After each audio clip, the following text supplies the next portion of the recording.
नमस्कार, अनादि टीवी देख रहे हैं आप। मैं हूं आपके साथ ऋषिका गुप्ता और चलिए बुलेटिन की शुरुआत करेंगे, लेकिन उसके पहले तस्वीरें आपको दिखा देते हैं उज्जैन से, जहां पर वैश्विक आध्यात्मिक पर्यटन सम्मेलन का आज आयोजन हुआ है। मुख्यमंत्री डॉक्टर मोहन यादव, केंद्रीय मंत्री गजेंद्र सिंह शेखावत इस आध्यात्मिक सम्मेलन में शामिल हुए हैं।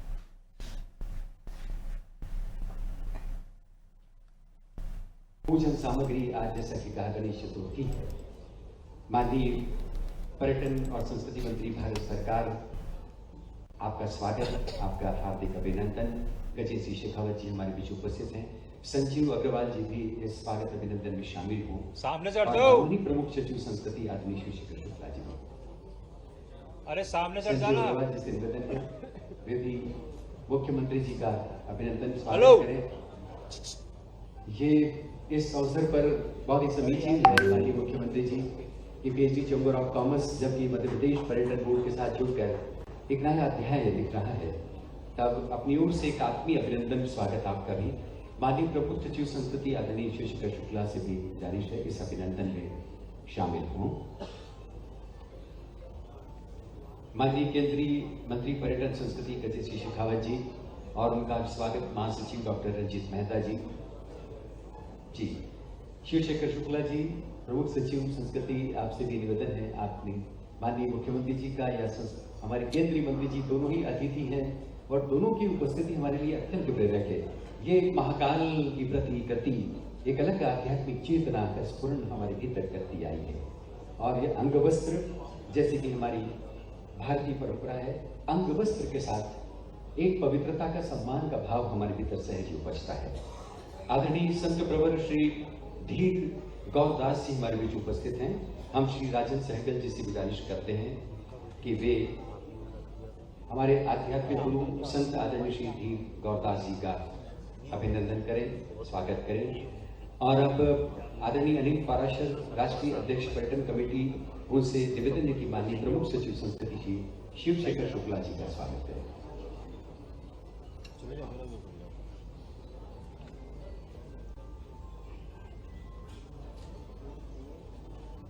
आज हमारा मन चंदन है, जिस जन की मंगल अभिलाषा, कर्ममयी पाती हो भाषा, जिसमें जगमग जगमग आशा। ऐसे हमारे सभी अभ्यागतों का वंदन, अभिनंदन। दिव्य सचिवों, अभिनंदन, स्वागत और अभिवादन की भारतीय परंपरा इस वक्त मंच पर जीवंत हुई। और अब हम अपनी गतिविधियों को आगे बढ़ाते हुए आमंत्रित करना चाहेंगे डॉक्टर रंजीत मेहता को, CEO हैं, सेक्रेटरी जनरल हैं PhD chamber of commerce industry के। उनसे निवेदन है कि वे आप सबसे मुखातिब हों और इस अवसर पर अपना शुभारंभ वक्तव्य हम सबसे साझा करें। आदरणीय डॉक्टर रंजीत मेहता, और करतल ध्वनि से ये सभागार अगर गुंजायमान नहीं है तो निश्चित रूप से आपकी उपस्थिति ठीक से रेखांकित नहीं हो सकती।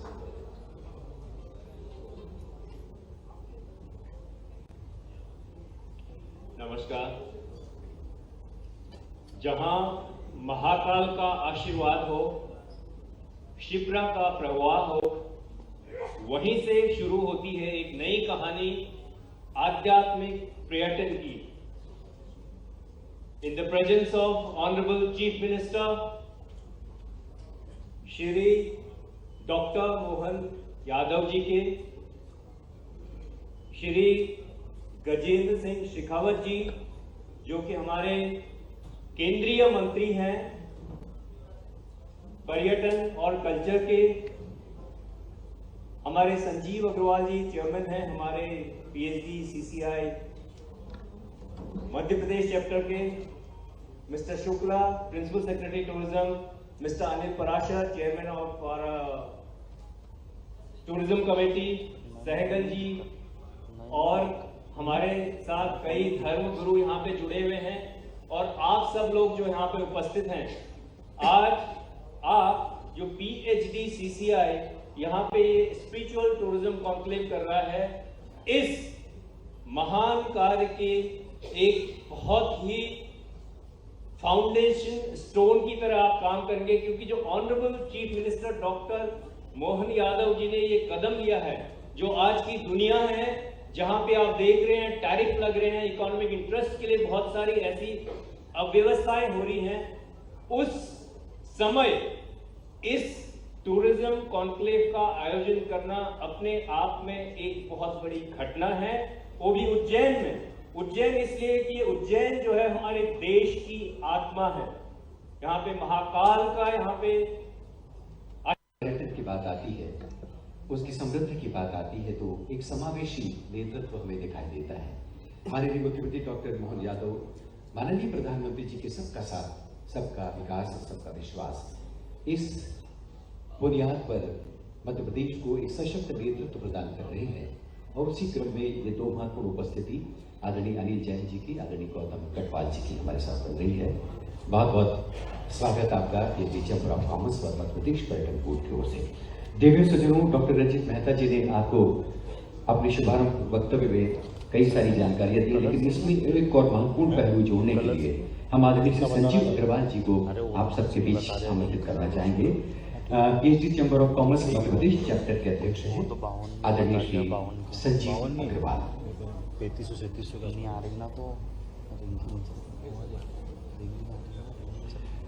नमस्कार। आज एक अलग अनुभूति है।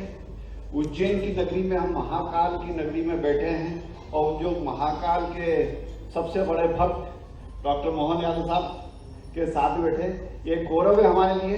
पीएचडी चैम्बर के अध्यक्ष की तरफ से मैं आप सबका स्वागत करता हूँ, वंदन करता हूँ, अभिनंदन करता हूँ।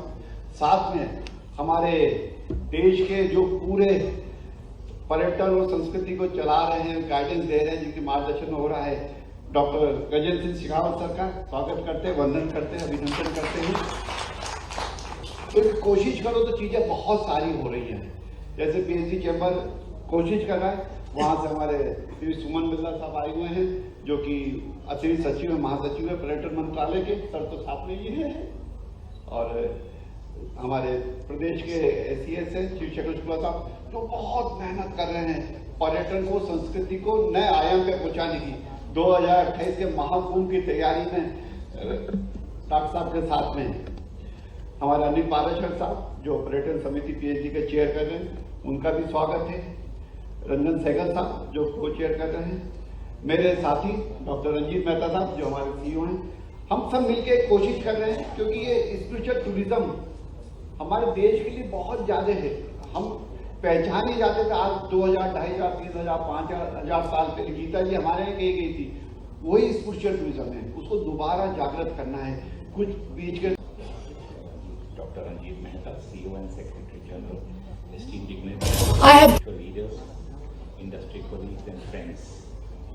It is a great honor to be here amongst all of you on this auspicious occasion to celebrate the city, the divine city of Ujjain. एक ज़माने में जो कि एक पर्सनल जर्नी कंसिडर होती थी, फेथ का मैटर, आज ये इंडिया का सबसे बड़ा टूरिज्म का इंजन बन गया है। इस साल 140 हमारे सांस्कृतिक प्रादुर्भाव के बाद में अनेक ऐसी संस्कृतियां भारत में आई। अनेक संस्कृतियां विश्व में अलग अलग जगह पर इस तरह से उनका प्रादुर्भाव है। जैसा कवि ने कहा, यूनान में से रोमा सब मिट गए जहां से। लेकिन काल के प्रभाव में वो सारी संस्कृतियां कहीं न कहीं कालकवलित हो गई, समाप्त हो गई, समाहित हो गई। ये भारत की संस्कृति इतनी सारी चुनौतियों के बावजूद लगभग 2000 साल तक निरंतर आक्रमण झेलने के बावजूद, तलवारों की ताकत पर इस संस्कृति को समाप्त करने की इस तमाम चेष्टाओं के बावजूद और बौद्धिक प्रदूषण के आधार पर 200 साल के गुलामी के उस कालखंड में इस संस्कृति को विदूषित करने के सारे प्रयासों को धता बता करके भी ये संस्कृति निरंतर नूतन प्रवाहमान बनी रही। इसके ऐसे दो प्रमुख कारण, मैं अपने व्यक्तिगत विचार से एक बात रखता हूं, वो एक है भारत की ये संत परंपरा, जो विभिन्न धर्मों का समन्वय की अवधारणा रखते हुए अपना जीवन समाज को इस तरह से सन्मार्ग और धर्म के साथ में जोड़ने के लिए समर्पित करने वालों की एक लंबी पीढ़ी पिछले हजारों साल तक रही। और दूसरी, भारत में विद्यमान तीर्थाटन की परंपरा, जिसने इस विविधताओं में भरे हुए भारत को एकता के सूत्र में निबद्ध किया। मंच पर हम सब के बीच में उपस्थित प्रभारी मंत्री आदरणीय श्री चतवाल जी, आदरणीय विधायक जी, पीएचडी चैंबर ऑफ कॉमर्स के नेशनल प्रेसिडेंट आदरणीय श्री अनिल पाराशर जी, श्री संजीव अग्रवाल जी, श्री रंजीत मेहता जी, सभागार में उपस्थित सभी सम्मानित जनप्रतिनिधिगण, पीएचडी चैंबर ऑफ कॉमर्स के सभी सम्मानित पदाधिकारीगण, विभिन्न धर्मों का प्रतिनिधित्व करने वाले सभी संतगण और इस सभागार में उपस्थित पर्यटन परिवार से जुड़े हुए सभी स्टेक होल्डर्स, मैं माननीय मुख्यमंत्री जी का हृदयपूर्वक धन्यवाद करता हूं, आभार ज्ञापित करता हूं और धन्यवाद करना चाहता हूं पीएचडी चैंबर ऑफ कॉमर्स का कि उन्होंने इस पवित्र स्थल पर आयोजित आज की इस कार्यशाला में, इस 2 दिन के कॉन्क्लेव में मुझे आप सबके बीच में आने का सौभाग्यपूर्ण अवसर प्रदान किया। मित्रों, जैसा मैं कह रहा था कि भारत में ये जो तीर्थाटन की परंपरा है, इसकी इतिहास के पन्नों पे यदि खंगालने की हम कोशिश करें, 2500 साल पहले जब पूरा विश्व और विश्व के विभिन्न क्षेत्रों में मनुष्य अपने आप को मानव है ये स्थापित करने के लिए, अपने आप को इवोल्यूशन के उस दौर में अपने आप को अलग दिखाने के लिए प्रयासरत था, उस समय में इस भारत में तीर्थाटन की परंपरा थी। ये प्रामाणिक रूप से सिद्ध। कल्पना करके देखिए, आज से 2000 साल पहले केरल के किलाड़ी गांव में सुदूर समुद्र के किनारे से एक युवक जिसकी उम्र मात्र 11 वर्ष है, वो आदिगुरु शंकराचार्य पैदल चलकर यात्रा करना प्रारंभ करता है और केरल से लेकर के केदारनाथ तक पूरे भारत को एकता के सूत्र में बांधता है, धार्मिक पर्यटन को स्थापित करने के दृष्टिकोण से। और देश के चारों कोनों पर 4 पीठ स्थापित करके भारत एक है, भारत श्रेष्ठ है, ये 2500 साल पहले प्रतिस्थापित करते।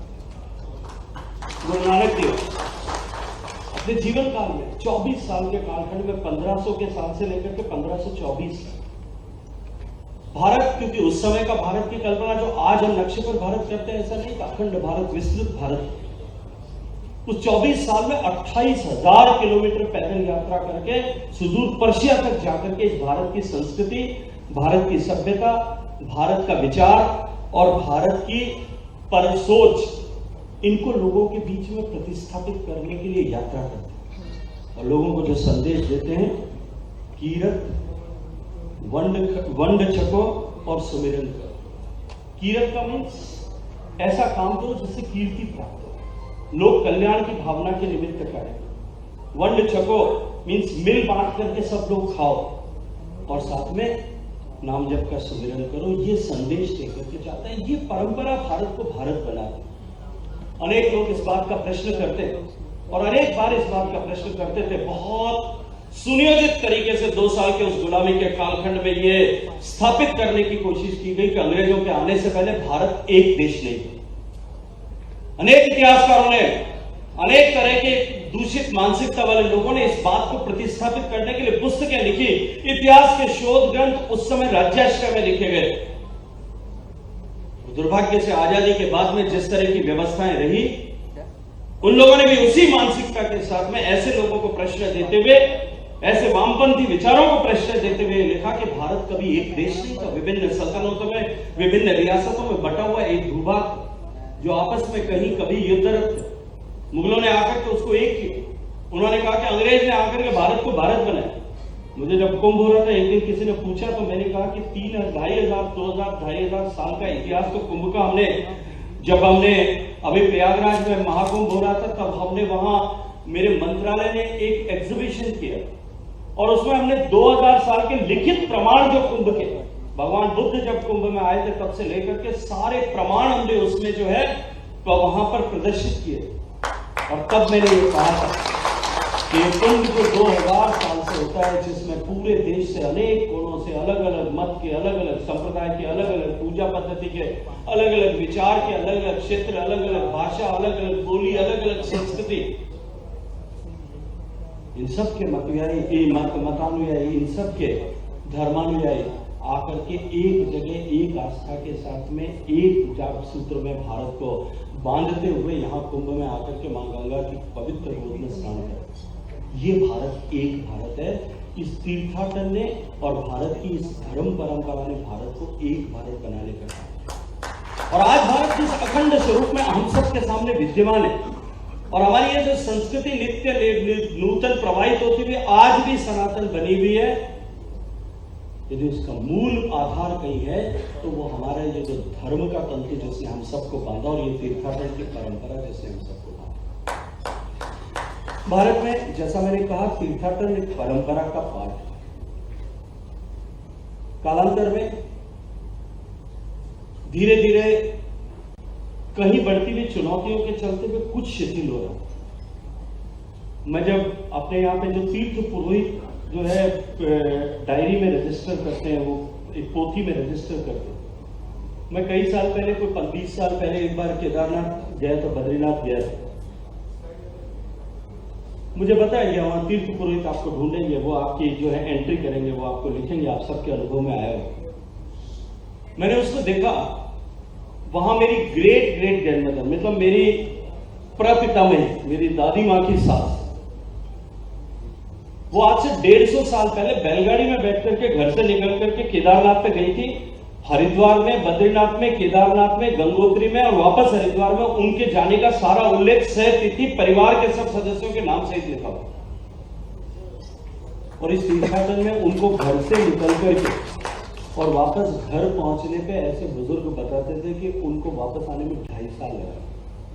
बैलगाड़ी में बैठ करके, पैदल, तमाम कष्ट। उस समय की के भारत की कल्पना कीजिए, जब कोई इंफ्रास्ट्रक्चर नहीं था, कुछ भी नहीं था, तब भी लोग भारत में तीर्थाटन के लिए जाते थे। लेकिन आज जब हम एक तरफ दुनिया के आंकड़ों को देखें, दुनिया में एक धर्म विशेष के लोग अपने पूजा के लिए, अपने आस्था के लिए मक्का और मदीना जाते हैं, हज करने के लिए जाते हैं, उमरा करने के लिए जाते हैं। देश भर में हज करने, दुनिया भर से हज करने के लिए जाने वाले कुल लोग जो हैं वो 1 करोड़ 80 लाख होते हैं। उमरा करने के नाम पर जो कुल मिलाकर के लोग जाते हैं वो लगभग 10 मिलियन लोग होते हैं, 1 करोड़ लोग होते हैं। अब ये आंकड़े अगर मैं उज्जैन के साथ में तुलना करूं, मैं धर्म की तुलना नहीं करता, लेकिन आंकड़ों की अगर तुलना करूं, कितने लोग हमारे यहाँ पे हैं। लेकिन क्या हमने कभी इसके पीछे, इसके परिप्रेक्ष्य में, अभी शुक्ला साहब बता रहे थे, आंकड़ों के बारे में चर्चा कर रहे थे, महाकाल लोक से लेकर के मैहर देवी के मंदिर से लेकर के और अमरकंटक तक सब जगह का आंकड़े उन्होंने दिखाए। पिछले 10 साल में जिस तरह से माननीय मोदी जी के नेतृत्व में देश ने आर्थिक दृष्टिकोण से प्रगति की, अगर 10 साल पहले के आंकड़े उठा करके देखें, 2004 से लेकर के 14 तक और 14 से लेकर के 24 तक को यदि हम कंपेयर करें, आस्था भी उतनी थी। देश के लोगों की आस्था में कहीं कोई परिवर्तन नहीं था, लेकिन उनके पास में इस तरह की सुविधा नहीं है। 4 से 14 तक कुल मिलाकर के शिवरात्रि के दिनों को यदि इस 10 साल के कालखंड में और 14 से 24 के कालखंड में भी निकाल दिया जाए, कुल मिलाकर के जितने पर्यटक, जितने तीर्थयात्री दर्शन करने के लिए उज्जैन के महाकाल में आए थे, मैं सिर्फ उदाहरण के लिए, रेफरेंस के लिए उज्जैन के मंदिर की बात कर रहा हूं, मैं देश के किसी भी मंदिर के रेफरेंस में आंकड़ों के साथ में इस विषय पर बात कर सकता हूं। वो आंकड़ा 10 गुने से ज्यादा बढ़ गया। 4 से 14 तक साल भर में जितने तीर्थयात्री उज्जैन महाकाल में दर्शन करने के लिए आते थे, वो नंबर लगभग 1-1.5 सप्ताह में आजकल आने लगे। ये 50 गुना ग्रोथ क्यों? क्योंकि भारत की अर्थव्यवस्था उस दृष्टिकोण से विकसित हुई। सम्माननीय प्रधानमंत्री नरेंद्र मोदी जी के प्रयास से, उनके द्वारा शुरू की गई योजनाओं के साथ, इस संकल्प के साथ में कि हम गरीबी समाप्त करेंगे, इन योजनाओं को जिस तरह से धरातल पर उतारा गया, पूरा विश्व और विश्व की इकोनॉमी को एनालिसिस करने वाले, पार्टी को एनालिसिस करने वाले लोग ये मानते हैं, ये जानते हैं, स्वीकार करते हैं थोड़ा बहुत आंकड़ों का फर्क हो सकता है कि भारत में 25-30 करोड़ लोग गरीबी की रेखा से इस 10 साल के कालखंड में सरकार के प्रयास से आज बाहर निकल पाए। जब 30 करोड़ लोग गरीबी की रेखा से बाहर निकले और उनकी जेब में डिस्पेंसिबल पैसा था, पहली बार खर्च करने के लिए पैसा शेष था, उस अधिशेष ने पहली प्रेरणा दी कि वो जाकर के बाहर जाकर के तीर्थाटन करे, क्योंकि हमारे यहाँ व्यक्ति के डीएनए में है कि जब उसके पास में पैसा होगा, 2 पैसा होगा, अपने बूढ़े माँ बाप को दर्शन कराने लेके जाएगा, अपनी पत्नी को दर्शन कराने लेकर के जाएगा, अपने बच्चों के साथ में दर्शन करने के लिए जाएगा। इस परंपरा ने पुनर्जीवन प्राप्त किया माननीय मोदी जी के प्रयास से। और इकोनॉमी जिस गति के साथ में बढ़ गई, उसे ऊपर के टूरिज्म भी उसके कारण से निश्चित रूप से प्रभावित हुए और सकारात्मक रूप से प्रभावित हुए। केवल स्पिरिचुअल टूरिज्म बढ़ा हो ऐसा नहीं है, देश में कोर टूरिज्म अभी जब पीएचडी चैंबर ऑफ कॉमर्स के चेयरमैन बात कर रहे थे, वो कह रहे थे कि 140 करोड़ लोगों ने ट्रेवल किया, 140 करोड़ लोगों ने धार्मिक यात्रा के लिए ट्रेवल किया। पिछले साल में 250 करोड़ लोगों ने भारत में डोमेस्टिक ट्रेवल किया। अब जब हम पीयर कॉम्पिटिटर से बात करते हैं, हमारे दुर्भाग्य है कि जब हम कॉम्पिटिटर से बात करते हैं तब हम फ्रांस में जो है 10 करोड़ पर्यटक गए, भारत में केवल 2 करोड़ आए। हम बहुत चिंता करते हैं उसकी। थाईलैंड में 4 करोड़ गए, लेकिन थाईलैंड में, पेरिस, फ्रांस में, स्विट्जरलैंड में, दुबई में, उनके पास में डोमेस्टिक टूरिज्म का पोटेंशियल क्या है? कोई तुलना नहीं। भारत में 250 करोड़ लोगों ने पर्यटन किया और आने वाले समय में यह संख्या, अभी जो शुक्ला साहब जो बता रहे थे, उसी दृष्टिकोण से 20% पर एनएम के सीएजीआर से बढ़ने वाली। और पीएचडी चैंबर ऑफ कॉमर्स के प्रतिनिधि यहां बैठे, अब तक सरकार ने इस पर इन्वेस्टमेंट किया। माननीय मोदी जी के नेतृत्व में हमने प्रसाद योजना के माध्यम से विभिन्न तीर्थ स्थलों पर जाने वाले तीर्थ यात्रियों के एक्सपीरियंस को एलिवेट करने के लिए, उनको सामान्य सुविधाएं प्रदान करने के लिए लगभग 5,000-6,000 करोड़ रुपए का निवेश करके विभिन्न स्थानों पर काम किया और ये व्यवस्था आगे निरंतर चालू रहने वाली। स्वदेश दर्शन के विभिन्न प्रोजेक्ट्स के माध्यम से, special incentive to the states, इस प्रोजेक्ट के माध्यम से भी हमने बहुत सारे इनिशिएटिव्स लेकर के, बड़ा निवेश करके जाने वाले पर्यटक का, टूरिस्ट का ओवरऑल एक्सपीरियंस अपग्रेड हो, इस दिशा में हमने काम किया। लेकिन अब सरकार की बारी नहीं है, अब इंडस्ट्री की बारी है। उनको साथ आकर के प्राइवेट इन्वेस्टर को इस पर काम करने की आवश्यकता है। और जब पीएचडी चैंबर ऑफ कॉमर्स इस विषय पर बात करती है, तब ये बात केवल विचार तक न रहे, किस तरह से प्राइवेट इन्वेस्टमेंट इसमें फ्लो करे, इन्वेस्टमेंट मोटिवेट, और सरकारें जिस तरह से इंसेंटिवाइज कर रही, ऐसा मैंने कभी नहीं देखा। मेरा हॉस्पिटैलिटी इंडस्ट्री के साथ में जुड़ाव, टूरिज्म के साथ में जुड़ाव लगभग 35 साल पुराना है। मैंने ऐसा कभी नहीं देखा जैसा माहौल अभी। आज स्टेट्स के बीच में इंसेंटिव देने के लिए, अपने टूरिज्म पोटेंशियल को ग्रो करने के लिए, हार्नेस करने के लिए स्टेट्स के बीच में कट थ्रोट कॉम्पिटिशन चल, हर स्टेट एक से बढ़कर के एक आ गया। पहले राजस्थान एक ऐसा प्रदेश होता था, जिस प्रदेश से मैं आता हूं, जिसके लिए tourism policy best investment policies होती थी, ऐसा मानते थे। लेकिन अभी तो राजस्थान को पीछे छोड़ करके मध्य प्रदेश आ गया है, महाराज जी ने उत्तर प्रदेश को, मध्य प्रदेश को। आज जिस तरह से टूरिज्म के हर बुके को, क्योंकि भारत में केवल स्पिरिचुअल टूरिज्म का स्कोप नहीं है, भारत में एक टूरिस्ट, एक पर्यटक अपने जहन में जिस तरह की आकांक्षा रख सकता है। हर व्यक्ति की अपनी अपेक्षाएं हैं, अपनी चॉइसेस हैं, अपनी प्राथमिकताएं हैं, अपनी रुचि है। जो रुचि कोई रख सकता है, नेचुरल टूरिज्म से, नेचर बेस्ड टूरिज्म से लेकर के एडवेंचर बेस्ड टूरिज्म तक, जितनी तरह के टूरिज्म प्रोडक्ट हो सकते हैं भारत के इस गुलदस्ते में, वो सारे के सारे प्रोडक्ट अवेलेबल है। और भारत का ये जो दिल, जिसको मोहन जी ने कहना शुरू कर दिया, ये मध्य प्रदेश जो है, heart of incredible India, they also have all the potentials of all the tourism verticals which are possible and which a tourist can provide.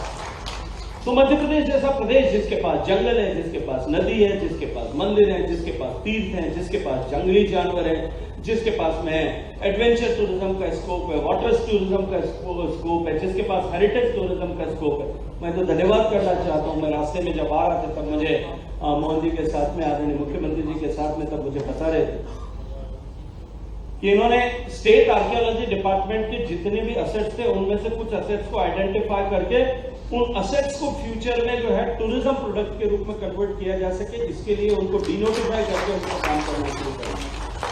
आप यदि उज्जैन में बाहर से आए, मैं आप सबको भी कहूंगा कि जाकर के यहाँ एक स्कूल की बिल्डिंग, जो सरकारी स्कूल हुआ करता था, उसको एक हेरिटेज होटल में कन्वर्ट किया। निश्चित रूप से जाकर के देखना चाहिए। ये पूरे देश के लिए एक मॉडल। पुराने समय में आजादी से पहले सैकड़ों साल पहले जिस तरह के स्ट्रक्चर्स बनाए गए थे, वो स्ट्रक्चर्स आइकॉनिक स्ट्रक्चर्स हैं। कहीं सरकार का दफ्तर चल रहा है, उसकी कोई सामान नहीं, और उस दफ्तर के लिए भी वो ठीक से उपयोगी नहीं है, क्योंकि उसके कमरे कभी दफ्तर की तरह बने नहीं। वो बना बिल्डिंग किसी और पर्पज से होगा, और उसको बाद में सरकार का दफ्तर बना दिया गया, उसमें कोई लकड़ी का पार्टीशन ठोक दिया, कुछ कर दिया, टेढ़ा मेढ़ा बना दिया। वो आज वापस अगर सरकार दफ्तर को ठीक जगह से लेकर के जाए, माननीय प्रधानमंत्री जी ने जिस तरह से कर्तव्य पथ पर जो है सेंट्रल स्पाइन बनाने का काम किया, ठीक उस तरह से उसको वहां ले जाकर के जाए, अधिकारियों को बेटर वर्क एनवायरनमेंट मिलेगा, और वो जो ट्रेजर है, वो जो असट है, वो असट एक टूरिज्म प्रोडक्ट के रूप में काम कर सकता है। दुनिया के किसी भी देश में वो विविधता नहीं है जो भारत के पास है। दुनिया के किसी देश में जो है उतनी पुरानी कल्चरल लिगेसी नहीं है जो भारत के पास है। हजारों हजार साल का इतिहास समेटे हुए हम हजारों हजार साल की संपदा को संजोए हुए उस गोल्ड माइन के ऊपर बैठे हैं। और क्योंकि अब हमारी इकोनॉमी प्रॉस्परस हो रही है, इसलिए एक तरफ भारत में डोमेस्टिक टूरिज्म का स्कोप बढ़ रहा है, वहीं दूसरी तरफ जिस तरह से भारत का मान और सम्मान, उसमें अभिवृद्धि नरेंद्र मोदी जी के नेतृत्व में जिस तरह से पिछले 10 साल के प्रयास में दुनिया भर में भारत में हुई, उसने भारत को पूरे विश्व के लिए नए सिरे से आकर्षण का केंद्र बनाया। और इसके चलते हुए भारत में इनबाउंड टूरिज्म भी अब उसी गति के साथ में बढ़ने वाला है। पूरा विश्व के ट्रैवल सेक्टर में काम करने वाले लोग इस बात को स्वीकार करते हैं। और तीसरा सबसे महत्वपूर्ण विषय, as our country is undergoing era of cultural renaissance, हमारा देश सांस्कृतिक पुनर्जागरण के दौर से गुजर रहा है। आज देश के निवासियों ने जो कभी आज से 20, 15, 20 साल पहले, 25 साल पहले ये मानसिकता होती थी कि भारत मतलब भारतीय भी हम जो है उसको ओन करने में गर्व महसूस नहीं करते थे, आज पिछले 10 साल में देश ने जिस तरह से प्रगति की और सारी दिशाओं में प्रगति की, उस सारी दिशाओं में प्रगति होने के चलते हुए साइंस से लेकर के स्पेस तक और टेक्नोलॉजी से लेकर के टेलीकम्युनिकेशन तक जिस तरह से देश ने प्रगति की है, उसका परिणाम यह है कि भारतवासियों का भारत के प्रति देखने का नजरिया बदल गया। हम गर्व के साथ में देखने लगे। आज हमारी पीढ़ी, जब मैं विद्यार्थी था, स्टूडेंट था, 40 साल पहले, 45 साल पहले स्कूल में पढ़ता था तब, और कॉलेज में पढ़ते थे, तो हमको लगता था हिंदुस्तान जो है ये ठीक नहीं है, विदेश में जाकर के काम करना है। लेकिन आज वो मानसिकता बदल गई। आज इस पीढ़ी के बच्चे, आप सबके परिवार के बच्चों को उठा करके देखिए, उनसे चर्चा करके देखिए, they wish to own our country, our culture, our legacy, and this is the most powerful thing which we have today. आज हमारे पास में जो सबसे बड़ी ताकत है वो ये है कि हमारे लोगों ने अपने देश पर गर्व करना शुरू कर दिया। और ये हमारे देश की जो सांस्कृतिक ताकत है, जिस सांस्कृतिक ताकत के आधार पर ही आने वाले समय में जो है हम विश्व के नेतृत्व करता बनेंगे। मैं दीवार पर लिखा हुआ पढ़ सकता हूं, जिस रास्ते पर आज भारत चल पड़ा है, आने वाले समय में भारत विश्व का नेतृत्व करेगा। हम चौथी इकोनॉमी हुए, हम तीसरी इकोनॉमी बढ़ने की दिशा में आगे बढ़े। हम एक तरफ आर्थिक दृष्टि से प्रगति कर रहे हैं, तकनीकी की दृष्टि से प्रगति कर रहे हैं, हम सामरिक दृष्टि से इंडिपेंडेंट हो रहे हैं, लेकिन इन 3 साल के साथ साथ में हम कल्चरल रूट्स को जिस तरह से रिवाइव करने के लिए काम कर रहे हैं। माननीय प्रधानमंत्री जी का मंत्र विरासत भी और विकास भी, इस लक्ष्य को लेकर के जो काम कर रहे हैं, इसके आधार पर आने वाले समय में जो हमारी सांस्कृतिक शक्ति है, जो हमारी ये सॉफ्ट पावर है, ये सॉफ्ट पावर पूरे विश्व में भारत का प्रभुत्व स्थापित करेगी। इस पूरे संकल्प के साथ में हम सबको जुट जाने की आवश्यकता है। चुनौतियां हैं, मैं मानता हूं, ओवर टूरिज्म बड़ी चुनौती हमारे सामने। आज उसके चलते हुए जिस तरह से इंफ्रास्ट्रक्चर पर लोड बढ़ा है, वो बड़ी चुनौती है। हम पर उनको उस दिशा में विचार करते हुए हॉलिस्टिकली प्लान करना पड़ेगा। हमारे सामने सस्टेनेबिलिटी बहुत बड़ी चुनौती खड़ी होगी, लेकिन वो केवल हमारे सामने है ऐसा नहीं है, पूरे विश्व के सामने। हमको नए प्रोडक्ट्स डेवलप करने पड़ेंगे, नए डेस्टिनेशंस डेवलप करने पड़ेंगे, और माननीय प्रधानमंत्री जी ने इसीलिए हम आइकॉनिक 50 डेस्टिनेशंस बनाए ताकि हम एग्जिस्टिंग डेस्टिनेशंस पर दबाव कम कर सकें। इस दृष्टिकोण से भी विचार करके काम करने की आवश्यकता है। मैं मानता हूं कि बहुत विस्तार देने की न तो समय है और न ही संदर्भ है। माननीय मुख्यमंत्री जी का हम सबको निश्चित रूप से इस दिशा में मार्गदर्शन मिलेगा, और उनका एक लंबा अनुभव पर्यटन के क्षेत्र में काम करने का भी, और एक तीर्थ स्थल को विकसित करने के लिए भी एज ए मेयर काम करने का, as a tourism development corporation के चेयरमैन काम करने का, और एक मुख्यमंत्री काम करने का। मुझे लगता है कि महाकाल की सेवा का सबसे ज्यादा आशीर्वाद अगर किसी को मिला है तो मोहन जी को मिला।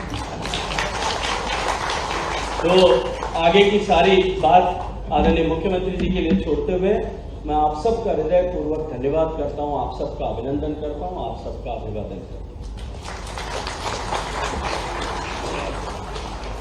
बहुत ही रचनात्मक और सांस्कृतिक समृद्धि से भरा हुआ उद्गार आदरणीय गिरिराज शेखावत जी ने हम सबसे साझा किया। मुख्यमंत्री जी का अपना शहर है, विशेष पुकार की आवश्यकता दरकार नहीं है, वे स्वयं प्रस्तुत हो गए, ये उनकी विनम्रता है। महाकाल की नगरी ने उनका आध्यात्मिक और सांस्कृतिक मन रचा है। जोरदार तालियों से आइए डॉक्टर विनोद यादव का।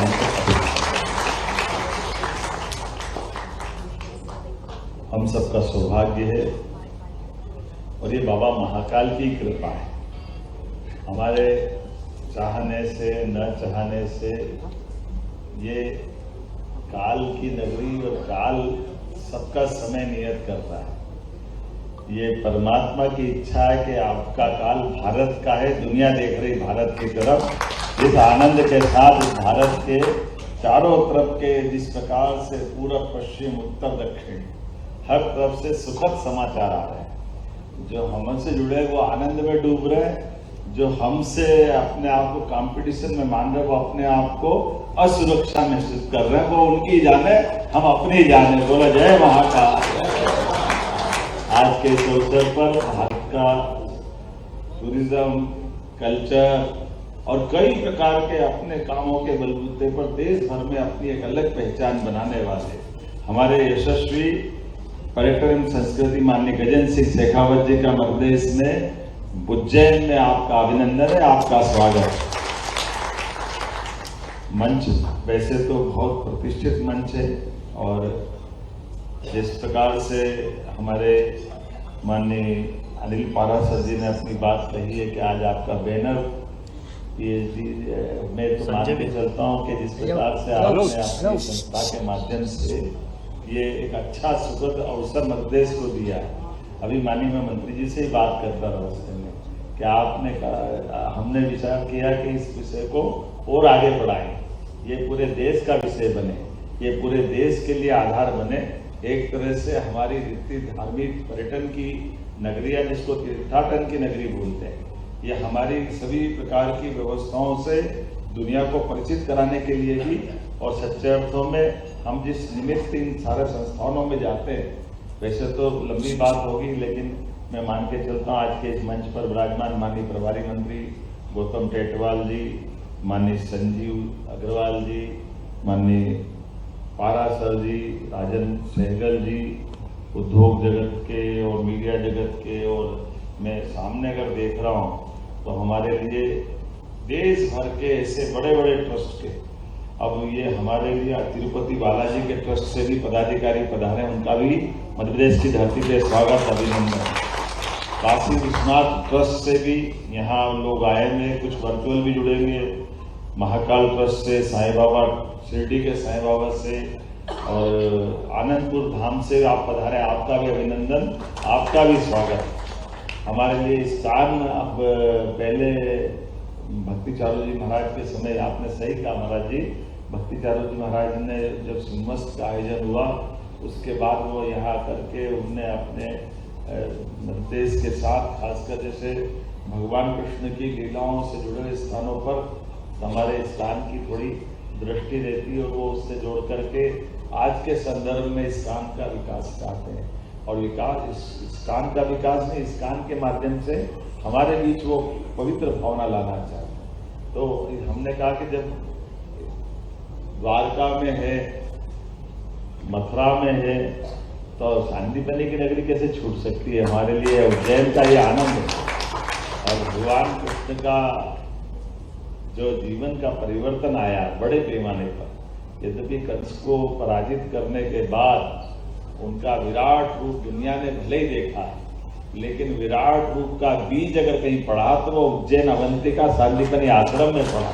हमें इस बात का आनंद है। एक साथ कई प्रकार की शिक्षा, 64 कला 14 विद्या, चारों वेद, सभी पुराण और जीवन की सबसे सार, जैसे माननीय गजेंद्र जी ने कहा है कि दुनिया के अंदर भौतिक आकर्षण हो सकता है, दुनिया में बहुत, और भौतिक आकर्षण के लिए एक दौर में नहीं, कई दौर में कई देशों ने कई प्रकार से विकास करते हुए अपनी अपनी यात्रा तय की, लेकिन अंततः वो हमारे उस मूल तत्व को समझने के बजाय बाद के आने वाले बवंडरों से, बाद में आने वाले परिवर्तनों से झेल नहीं पाए।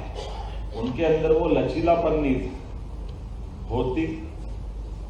भौतिक के बाद शरीर, मन, बुद्धि, अलग अलग प्रकार से वो अपने विकास की यात्रा के पड़ावों को, इनके साथ आखिरी में आत्मा के लिए जब विचार करने की विषय आया, तो शरीर, मन, बुद्धि के साथ आत्मा का विचार अगर होगा तो इस मनुष्य जगत में ये गारंटी से कह सकता हूं कि आत्मा के विकास के लिए हिंदुस्तान के अलावा कोई जगह नहीं मिलेगी जहां वो अपने इस पूरे शरीर के समुच्चय का सब प्रकार से इसके अंदर उमड़ते घुमड़ते प्रश्नों के उत्तर अगर ढूंढने आएगा तो उसको हमारे देश से संबंध आना पड़ेगा। और ये बात में गौरांग प्रभु जी के माध्यम से आपने महाराज जी ने भी रखी है कि आज भी ये बात सही है कि हमारे देशों की सीमा हो सकती भौतिक रूप से राजसत्ताओं के माध्यम से, हमारी सीमाओं की सीमा है, लेकिन जो हमारी आध्यात्मिक सीमा है, आप पर्सिया, ईरान की बात बिल्कुल आपने सही कहा कि गुरु नानक जी ने वहां तक अपनी यात्रा की है,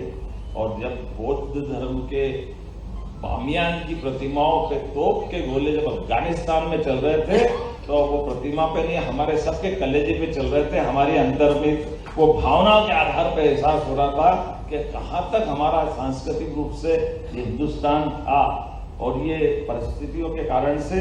लेकिन आज सीमाओं के आधार पर प्रकाश राज मंदिर हम अलग नहीं कर सकते। हमको वही आनंद आता है जब हमारी 51 शक्तिपीठ में ढूंढेंगे तो शक्तिपीठ हमको वहां ले जाता है। राजसत्ताओं की सीमाएं बनती बिगड़ती रही, लेकिन ये इसी कारण से हमारी सांस्कृतिक एकता भी रही। और हमारे देवालय ये केवल देवस्थान की पूजा का केंद्र नहीं। अगर हम बाबा महाकाल के मंदिर की कल्पना कर लें, अब तो बाबा महाकाल के मंदिर में महालोक के आधार पर, मेरे को लगता नहीं कि शायद मैं गलती नहीं कर रहा हूं, तो लगभग 1000 बीघा में कोई मंदिर हो सकता है बाबा महाकाल के बारे में। मुझे नहीं मालूम है कि कोई और मंदिर हो, लेकिन 1000 बीघा का हमारा पूरा महारुद्र सागर सहित पूरा कैंपस, और उस पूरे कैंपस के अंदर की जो मंदिर की स्थापत्य की भी 250 साल पुरानी ये 3 तल की उसकी बनावट, जिस बनावट के बलबूते पर उसके अंदर क्या क्या बताया गया है, वो भी स्थापत्य के उदाहरण हमको दोबारा बोलूंगा तो लंबा हो जाएगा। लेकिन अगर हम पूरे देवालय के अंदर भगवान का खुद का घर देखें कि भगवान का क्या है, तो भगवान का वो 15 बाई 15 के तो गर्भगृह है, उसी में तो वो अपना आनंद के साथ बैठे। बाकी तो सब हमारे लिए है, ये हमारी संस्कृति है हजार साल से, कि जहाँ कहीं रंग मंडप है, कहीं कोई अलग प्रकार की रचनाओं के लिए बना है, कहीं जल कुंड है, कहीं ज्ञान चर्चाओं के लिए अपना अलग से कोई संग्रहालय है, कहीं अपने इतिहास की जानकारी के लिए हिस्ट्री का अपना कोई अलग प्रकार का संस्थान है, कहीं लाइब्रेरी है, कहीं पौधशाला है। ये अलग अलग प्रकार की हमारी पूरे साल की चलने वाली गतिविधियों का वो प्रांगण भी यहाँ, ये महाकाल से तात्पर्य हर एक देवालय में मैं देख रहा हूँ। और केवल देवालय में मूर्ति नहीं, हमारे यहाँ तो कोई मूर्ति की भी जरूरत नहीं, अंदर में आत्मा से परमात्मा, ये जो सरल भाव है। इसलिए आनंदपुर साहब में भी देखो तो क्या आनंद आ जाता है, ऐसा लगता है कि जीवन धन्य हो गया। इतना भव्य मंदिर अशोक नगर में आपको ले चलूंगा माननीय मंत्री जी, पिछले समय प्रधानमंत्री जी आए थे देखकर, और आपके माध्यम से मंदिर के उत्कृष्ट उदाहरण में से आज ये भी प्रकट होगा कि देवालय में निरंकारी भाव से आपने आत्मा से परमात्मा की यात्रा के बलबूते पर अपने गुरु महाराज के माध्यम से वो संस्थान को शुरू किया। लेकिन उस कैंपस के अंदर मेरे ख्याल लगता है कि 10,000 बीघा से बड़ा कैंपस है, जहाँ खेती किसानी कैसे करना चाहिए वो खेती किसानी सिखा रहा है।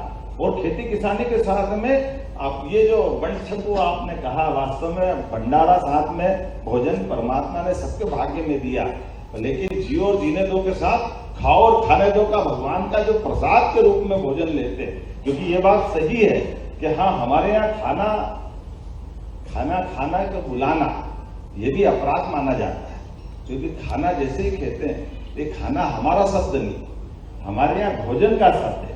भगवान को भोग लगे और भोजन पाओ, ये हमारी संस्कृति है, हजारों साल ये अपने पवित्र भाव हम हरेक को अपने पास की इन व्यवस्थाओं में मिलजुल करके प्रकृति के साथ चलने की जो हमको परमात्मा ने ललक लगाई, उसी से तो कदम कदम पर हमारे हर दौर के हर संत ने अपनी परिक्रमा करते हुए, पदयात्रा करते हुए, अपनी यात्रा करते हुए जिस प्रकार से उन्होंने अपना जीवन दिया।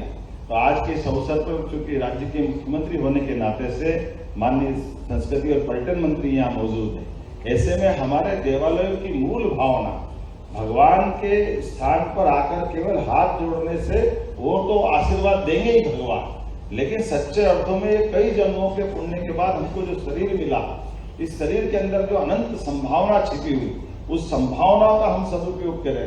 हमारी संभावनाओं के आधार पर उस संस्थान से जुड़ करके हम नगर का भला कैसे करें, प्रदेश के अंदर उसकी उपयोगिता बाकी तरह से। तो कई ट्रस्ट है जो कोई मेडिकल कॉलेज चलाता है, कोई हॉस्टल चलाता है, कोई वृद्ध आश्रम चलाता है, कोई हॉस्पिटल के साथ वो दूसरे प्रकार की गतिविधि चलाता है।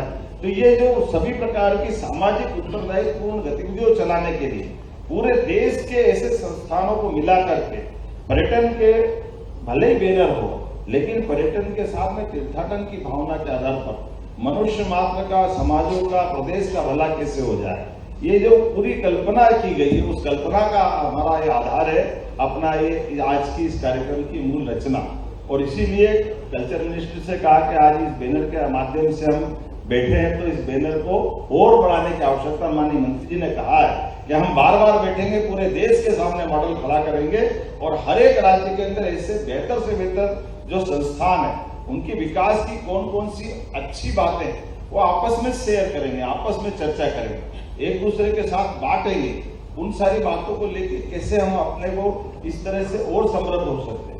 और ये इसलिए ज्यादा जरूरी कि यशस्वी प्रधानमंत्री के नेतृत्व में जोरदार अभिनंदन माननीय नरेंद्र मोदी जी का करें, जिन्होंने ये दृष्टि दी हमें।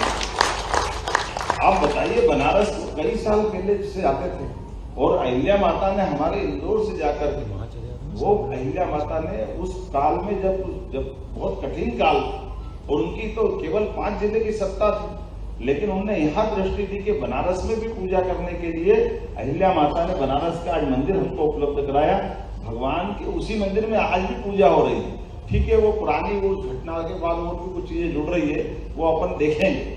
विक्रमादित्य का 2000 साल पहले का मंदिर जो ध्वस्त हुआ, वो राजा विक्रमादित्य ने 2000 साल पहले बनाया था। 84 काले कसौटी के खंभा वाला मंदिर जो बाद में बाबर के समय ध्वस्त हुआ था, अब तो सुप्रीम कोर्ट के निर्णय से बना। तो ये जो हमारी मूल स्थापत्य की बड़ी बड़ी अट्टालिका, माननीय मंत्री जी कभी मौका पड़ेगा तो दिखाना चाहूंगा। मैं तो लोकतंत्र के लिए भी मध्य प्रदेश के अंदर की दोनों प्रकार की उदाहरण बने। पुरानी पार्लियामेंट भी हमारे मुरैना के पास के मड़ावली पिटावली नंबर 1 मंदिर का पूरा मॉडल पुरानी लोकसभा थी और नई वाली भी विदिशा के पास बीजापुर मंडल के हमारे मंदिर की स्थापत्य की काफी नई लोकसभा में बनी है। हमारे लिए सौभाग्य की बात। तो हमारे देवालय भी लोकतंत्र के लिए एक तरह से मॉडल हो सकते हैं। ये कितना अच्छा सोच। तो आज के इस अवसर पर बोलने के लिए तो बहुत कुछ है, लेकिन ये उद्घाटन सत्र था। अभी 1 to 1 काफी और चर्चा चलेगी, मिलकर के दिन भर के कार्यक्रम बने। मैं पर्यटन के हमारे SVS माननीय शिवशेखर जी को बधाई देना चाहूँगा और इस अवसर पर माननीय महापौर जी, माननीय पूर्व विधायक राजेंद्र भारती जी, वक्फ बोर्ड के हमारे अध्यक्ष डॉक्टर सनवर पटेल जी, जिला अध्यक्ष भाजपा संजय अग्रवाल जी, उमेश जी, परेश जी, रवि जी और संजय जी, विजय चौधरी जी, पंकज जी, सारे मित्रों के साथ, क्योंकि ये हमारे लिए नगर की बात थी। नगर की तरफ से उज्जैन जरूर उपलब्ध है, लेकिन उज्जैन के पीछे पूरा प्रदेश ऐसे अच्छे कामों के लिए पूरे देश के साथ खड़ा, ये संकल्प लेने की आवश्यकता है। उसी निमित्त में आज आपके बीच में आया हूँ। पुनः प्रदेश की ओर से आप सबका स्वागत करता हूँ, अभिनंदन करता हूँ। जैसे कहा है कि आज गणेश चतुर्थी और गणेश जी तो सभी कामों के लिए, गणेश जी का स्मरण कर लो, सारे काम सफल हो जाते हैं। हमने कहा आज का दिन से अच्छा कौन सा दिन होगा, तो हमारे लिए तो ये आज गजानन गणपति से शुरू करें अच्छे काम को आगे बढ़ने के लिए। तो मेरी अपनी ओर से PhD chamber of commerce and industry के इस कार्यक्रम में आप सबका वंदन, अभिनंदन, बहुत बहुत धन्यवाद। भारत माता की जय।